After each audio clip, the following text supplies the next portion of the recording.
Thank you for coming today. I teach Buddhism for free for you every Sunday.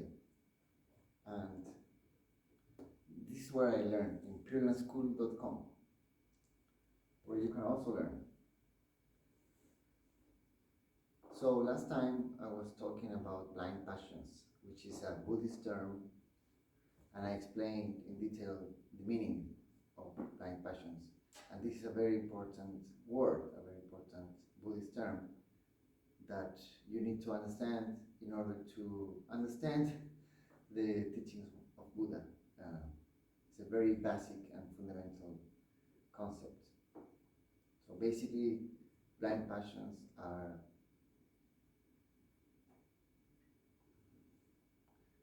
it is something that moves people, because people are entirely made by blind passions. The most dangerous ones are desire, anger, and envy, or ignorance, which is also a Buddhist term. Ignorance in Buddhism means to hold grudges, to be jealous, to be envious of other people. So all of that is ignorance in Buddhism. And it's called ignorance because it is the mind of a person who is unaware or who doesn't know the law of cause and effect. When you understand the law of cause and effect, or the law of karma, taught in Buddhism, you understand that good things happen because good things were, or good deeds, or good seeds were planted in the past.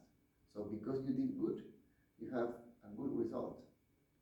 And because other people did good, they have a good result, or they become happy. And when they become happy, or happier than you may feel envy or jealousy or hold grudges and all of that. And this is because you are ignorant of the law of cause and effect. Because if you understood that they deserve that because they did good things in the past, and that's why they have good things now happening to them, that is the reason of this happening. Then when you truly understand this, you don't really feel envious or anything like that, because you understand the law of cause and effect. The other two are more easy to understand.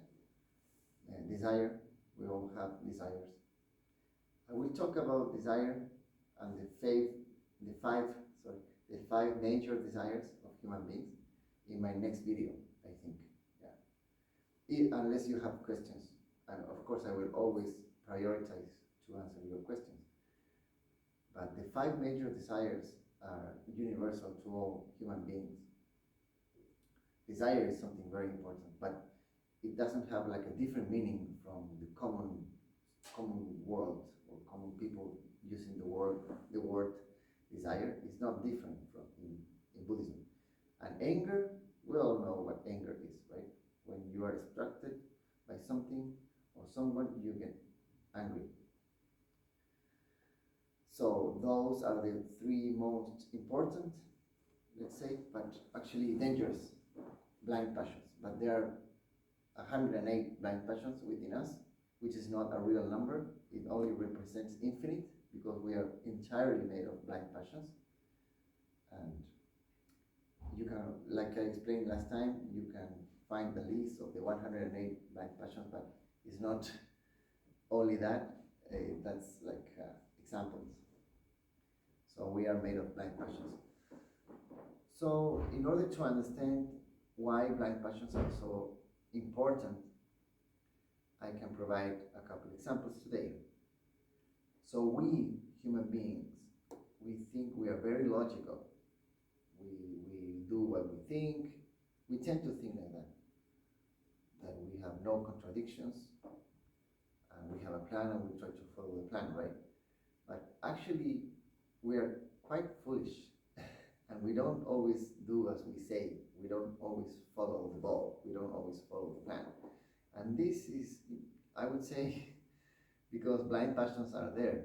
So, for example, you are walking in the street and you have a plan. Let's say you want to buy fruits. So you're going I was going to say bread, but it's better to eat fruit, so I changed for fruits. So you're going on your way to buy fruits, but in the way, you find something that caught your attention, and a store of something you like, something that is not fruits, but something you like, and you see this red jacket that you really like, or a very nice dress, and then you get caught by that. Your attention was drawn into this thing that you saw, and because of that, you stop what you were going to do, and you get into the store, and you might even buy the thing. I'm not saying that's wrong. I'm just saying that it wasn't your plan, and you were moved by external thing or something that was not in your head. Uh, you saw something, and the result was different. You thought when you left home that you were going to buy fruits and go back, right? But what actually happened is that your eye got, like something caught your eye, your attention, and you ended up at least wasting more time. At least you were standing in the street looking at this thing, this jacket, this dress, and maybe you said, no, I don't want to spend money on this, and you kept on walking and you bought the fruits. But still, at least you stood up there for a second, right? So why does this happen? This is because we have, let's go back to the law of cause and effect. Law of cause and effect explains that good things bring good effects or happiness, and bad things bring suffering or bad effects, right? And it works like this: cause, condition, effect. So the cause is within us. It's not like the jacket or the dress has something that provokes us, like it's not out there, it's in here. So we have blind passions, desire, and more. So because of that, when condition applies, so we have a cause, a condition, and effect. So when condition applies, this cause turns into an effect. So we have the cause, even though we may not be aware of it. We have the cause of desire, or we have an interest in certain things of our own preference.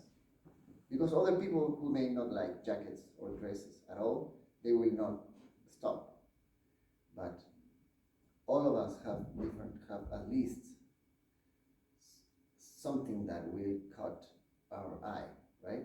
So you're walking on the street, you have this cause of being interested in these things, but you don't know or you don't remember. Then there is something there, a jacket or a dress, and you're like, oh, and you go into the store, and let's say you buy the thing, whatever. So we tend to think that we are very logical and we just do as we think and we follow the plan, but actually it's not like that. So the cause, desire, would be inside us. Condition is whatever make us to have this cause turn into an effect. The effect would be to hunt or to go to get this that we desire. So that's an example. Another example, let's say you're talking with someone, and this someone starts to do something annoying, even though you may be having a very nice conversation. If there is something that is annoying you, then you will not be able to continue to have a smooth conversation, because this blind passion, anger, is racing up. This mind is racing. So you have to quit this conversation, or if you have no control, you will end up in some kind of a fight or something like that. Yeah. So I made some notes.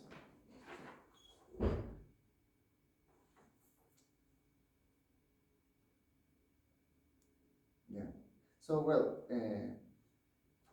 people who are doing marketing or trying to sell products, they are very aware, even though they may not use the term blind passion, they are very aware of our emotions, let's say.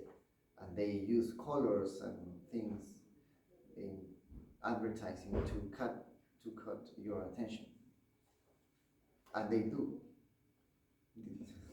because we are made of blind passions. So yes, that's all for today, but I will just say this. We are made 100% by blind passions, but blind passions are not our true self. In Buddhism, it is taught pretty much where do we come from, who are we, and where are we going. all of these very classical questions can be answered when listening to Buddhism.